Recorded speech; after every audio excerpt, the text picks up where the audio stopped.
That's a terrific place to end, and we'll, as you'll see, Dogan's paper is going to pick up at a very nice place.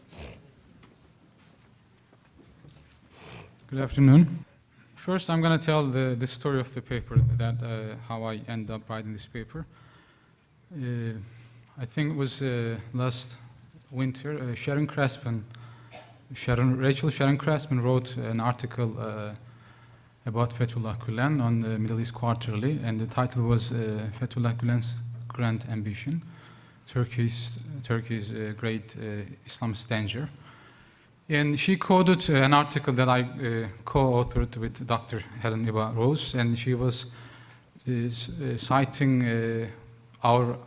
giving us a reference to the $25 billion that Gülen controls. And the reference was our paper, which was about the funding in the movement. We didn't have any data like that in our paper, so I wrote a response to her. And when I was looking at the paper and writing, I was actually at the beginning just to say we don't have any such information in our paper, so you don't have the right to cite our paper for a source for that such information. But when I was looking at the paper, it was full of manipulated data and defaming statements about Gülen, and I ended up writing a whole article, which is not this one, another one. And when I was looking at the references, she was using some Turkish references, which usually say very opposite of what she was saying, and I was surprised. How come you can use these sources and say what you are saying? Because they were pretty much opposite directions. So I started collecting data, and this took me almost more than 6 months, and I collect all data. And this is so I'm comparing in my paper the defamation of Fethullah Gülen and the Gülen movement in Turkish and in English. As you know, mostly, as we can see, we hear from the conferences, and Gülen movement is mainly known for its educational and interfaith activities, and usually there are some critics, but usually they praise the activities. But there are also, I'm sure some of you has read these articles or web posts, mainly in English, but there are two different pictures of Gülen that we have. So in this paper, I analyze books, articles, both in Turkish and English, that are defaming Fethullah Gülen, and I'll try to illustrate that these defamations are not random. They appear according to audiences. In other words, as Abdul Hamid Türker points out, I quote, they are addressing different audiences. It makes more sense to warn Turkish speakers of an American imperialist danger, which is supported by the Zionists. But on the other hand, for English speakers, you will find more buyers if you use an Islamic danger argument. End of quote. I'll give you an example. Hikmet Çetinkaya is a very well-known person. I think he has dedicated his life to defame Fethullah Gülen. He has written many articles, I think more than 10 books. You can see all these details in my appendix. When he has written that Gülen actually was, at the beginning, was trying to establish an Islamic state in Turkey. But when you look at the main argument that he's using in his books, his main argument is that Gülen is an American puppet. He works for America, and he's also working for the CIA. But when same Hikmet Çetinkaya appears on a Dutch TV documentary, when addressing the Dutch people, he is warning the Dutch people that Gülen is Islamizing you. So this is, you can see the differences. The same person, when he speaks Turkish to a Turkish audience, he's saying, portraying a different picture. When he's addressing an English speaker or Western world, he's saying different things. So, but what I tried to show over here is he is not alone. in this campaign, which I say campaign, and I think you'll agree with me at the end of this presentation.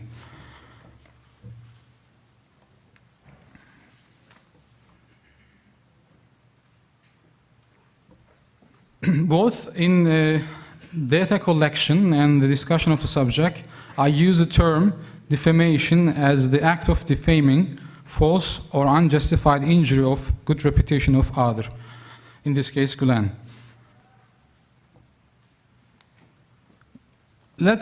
I think I need you to follow up these pictures, because I'm going to draw two different pictures, and you need, because when we go into the data, you need to know which one is which. So I'll start with the Turkish one. There are some themes in both in English and the Turkish ones. Some themes that are presented a lot, and in the Turkish versions, he is portrayed as an American or Zionist puppet who is being used by Western powers to destroy Turkey and Islam and exploit Muslim populations. Some of these articles even argue that Gülen is not Muslim and works for the papacy, for the Pope. Though there are articles which claim that Gülen is trying to establish an Islamic state in Turkish Republic, I think these were the early ones, especially early ones. The majority of the writings run in the opposite direction. English versions are similar. I have over here four major themes in the Turkish ones. The first one is Gülen is an American puppet, and he's part of, actually, he's the president of the big Middle East project, Büyük Doğu Projesi in Turkish. The most frequent theme is that Gülen is being used by America, while some articles claim that Gülen directly works for the CIA or the American paramilitary organization called Super NATO. Others claim that America is trying to develop an Islam which will not create any resistance to American exploitation in the Muslim world, and Gülen is working for the creation of that American version of Islam, which is moderate Islam. In the first group, Doğu Perinçek and the magazine that he's editing, Aydınlık, are the leading figures to claim that Gülen is a CIA agent and working with the Super NATO. In this Super NATO thing, in NATO members, there is a Super NATO, and America establishes an underground organization, a paramilitary organization that's behind the curtains, but in fact it is the controlling power in NATO member countries, and Turkey has one. It's called Gladio, or the Super NATO. And they claim that Gülen is the head of this Super NATO in Turkey. And when you look at, and we will see in the data, when you look at actually, it may sound you crazy claims, but they are very serious about these claims. There are books, there are articles all over the place. There are websites dedicated to these claims. Doğu Perinçek says, I quote, Super NATO told Tayyip Erdogan, the Prime Minister of Turkey, that is going to make Diyarbakir center of the second Israel, which is going to be established in northern Iraq. Erdogan's co-presidency for the Middle, he's the co-president, for the Middle East project is due to given in the Super NATO and in the deep state. The leader of this deep state is Fethullah. Tayyip Erdogan and the Fethullahist gang, who are positioned in the police system, are the members of this deep state, end of quote. In addition to newspapers and magazine articles, several books have been written and published on this theme. Hikmet Çetinkaya, as I mentioned, Merdan Yanardağ, Ergun Poyraz are leading figures. Hikmet Çetinkaya wrote, for instance, Fethullah's 40-year adventure, 1 and 2. Fethullah Gülen, USA and AKP, the governing party of Turkey. Geese of Religion Baron, Fethullahist Gladio, American harmonica players, and Soros's children. These are written by Hikmet Çetinkaya in different years. Ergun Poyraz also published Imam in America, Those Who Do Voodoo, Ablution with Blood, Real Face of Fethullah, From Said Nursi to Demirel and Ecevit, Fethullah's Real Face. These are different books. Merdan Yanardağ also published several books in this regard, and How Turkey is Besieged, Backstage in the Fethullah Gülen Movement. Another one, AKP as a US project. You can see the appendix for the full list of these books. Some even claim that CIA agents are working in the Gülen schools as English teachers. They work especially in the schools in Central Asia, Central Asian countries. Duyar states that America provided American passports to more than 1,000 Turkish teachers who are working in these schools. And they were not actually regular passports, they were passports given to only the diplomats.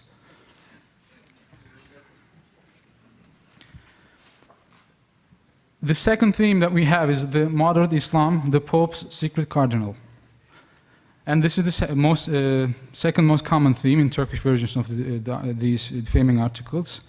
And it says that Gülen is working for the Pope either as a secret cardinal or he has a secret pact with the Pope. With his interfaith activities and modern Islam, Gülen is alleged to be trying to destroy Islam and Christianize Muslims. Aziz Karaca and Emin Koç, this is a different group. The first group was mainly secularist, but this is coming from a radical Islamist group. They are from the Yeni Mesaj newspaper, are the leading authors who are committed to this team. They have written numerous newspapers and articles arguing that Gülen works for the Vatican to destroy Islam. According to this team, Gülen's meeting with the Pope, John Paul II in 1998, is an official proof of this connection. Poyraz also claimed that this meeting was set up by the CIA. Karaca states that in an article translated as "curse to those who open this way," meaning the interfaith dialogue, I quote, "The children of Turkish nation who have carried the flag of Islam for 1,000 years are moving to Trinity and polytheism.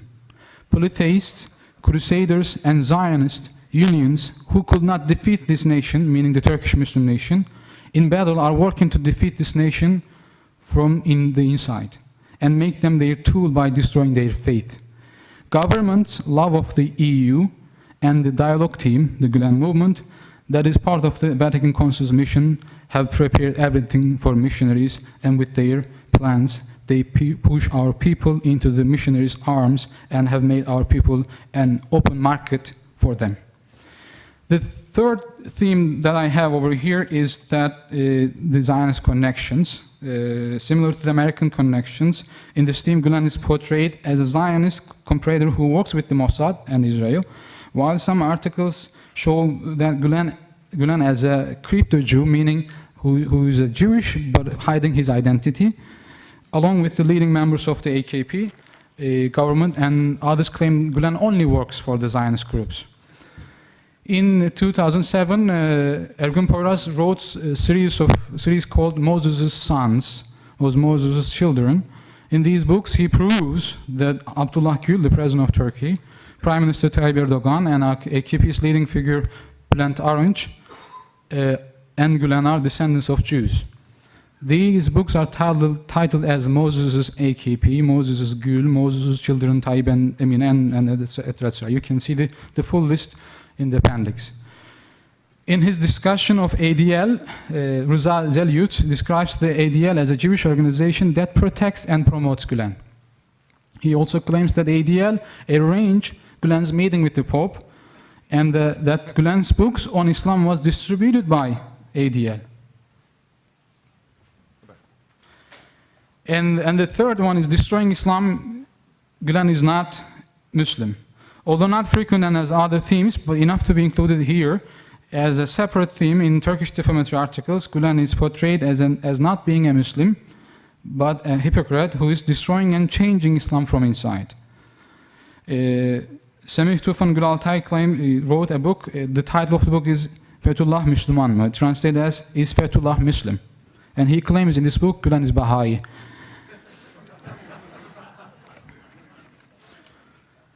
And in addition to these claims, some other articles claim that Gülen works with the Kurdish separatist group PKK and the Abdullah Öcalan.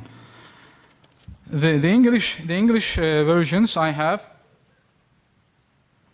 has very different picture than this one. And again, there are several themes in this one also. The first one is Trojan horse, modern Islam as taqiyya. This Trojan horse term is used by almost everybody, by both sides. Gülen is not as he seems to be. It's something else. He has a hidden agenda. That's why it's used. One of the earliest defamatory articles was written by Paul Stenhouse at Quadrant. And he claimed that Gülen movement is a group that is expresso dedicated to promoting an Islamist ideology. And as it can be understood clearly from his title, Islam's Trojan Horse, Turkish Nationalism and the Naqshbandi Sufi Order, he claims that, that despite the fact that the Gülen movement is promoting tolerance and interfaith dialogue, in reality it has a hidden Islamist agenda. These articles in this theme claim that Gülen justifies this disguise by taqiyya, religiously sanctioned dissimulation, and is secretly infiltrating Western society. And most of them use secret cult for the Gülen movement rather than social movement. The second theme is America's Khomeini, same evil, different beard.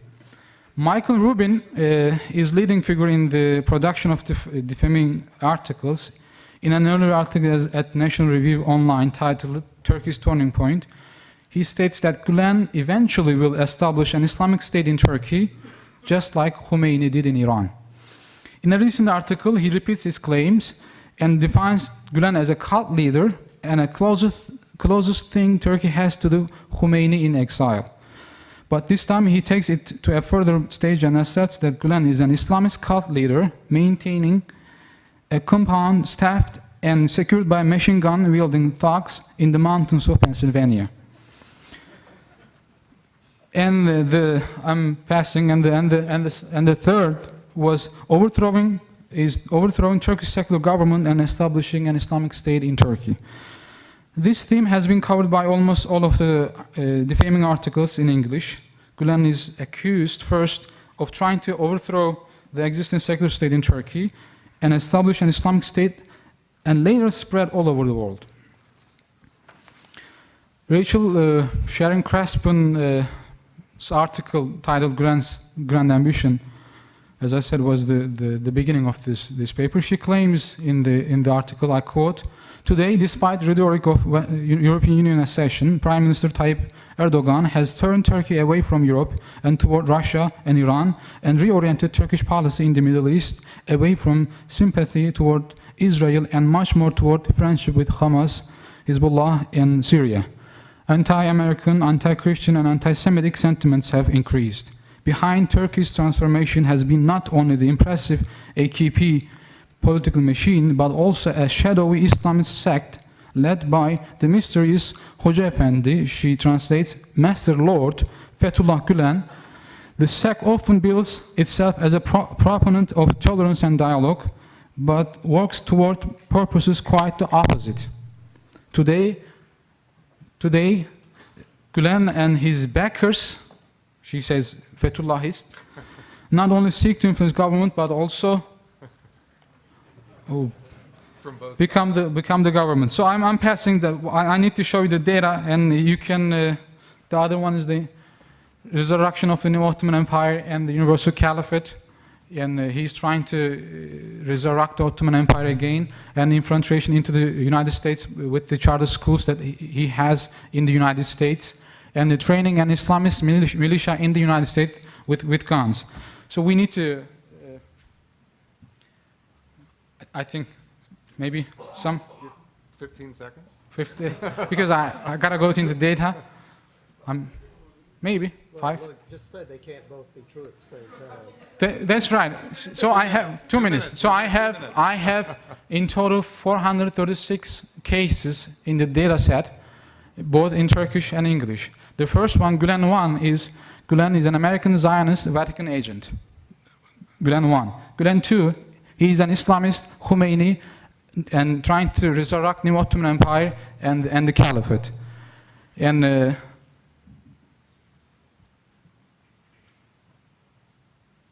encoding, I only selected articles that are defaming Gülen, not the articles that are critical of Gülen. Only the articles that are defaming Gülen in either picture. If an article includes both pictures, I included them twice and coded accordingly. If an article is published twice, if there is a change, because this is a tactic, especially in the English versions, someone writes an article and it appears all the time to increase the circulation on the web. If there is a new comment, I count again. If it is the same, I just count one time. So this is the table that we have. In total, you can see Gülen 1 is in Turkish 98%. 98% of the articles in Turkish are saying Gülen is a Vatican, CIA, American agent. Only 2% are saying that Gülen is Islamic danger or the second Khomeini. In the English version, 11% or only 11% are saying that Gülen is an Islamist danger. Sorry, the reverse. Gülen is working for the Vatican or the United States, but 89%, 90% are saying Gülen is an Islamist danger. He's the second Khomeini. You can see the graphs. That is different. I also put them into timelines. You can see that this is the English Gülen 1, the Khomeini, American agent, CIA agent. As you can see, it's like linear. But in the Gülen 2, you can see a dramatic increase in 2009 winter, and I think that was the time when Sharon Craftsman wrote the article. After that, it just popped up, and it's increasing over. And Turkish versions, you can see there is an increase between 2005 and 2008, and it's going on and up and up. I also ran a correlation, and I coded Gülen 1 as 1, Gülen 2 as 2, Turkish as 1, and English as 2, and I ran a correlation, and the result is 0.88. This is a very high positive correlation. That means that by looking at the language, it is very predictable, the picture that Gülen is portrayed. If you tell me that there is a defaming article, I'm not going to ask you who wrote it. I'll just ask you what is the language that they use, and I can tell you the picture with a 88% accuracy. That is saying that.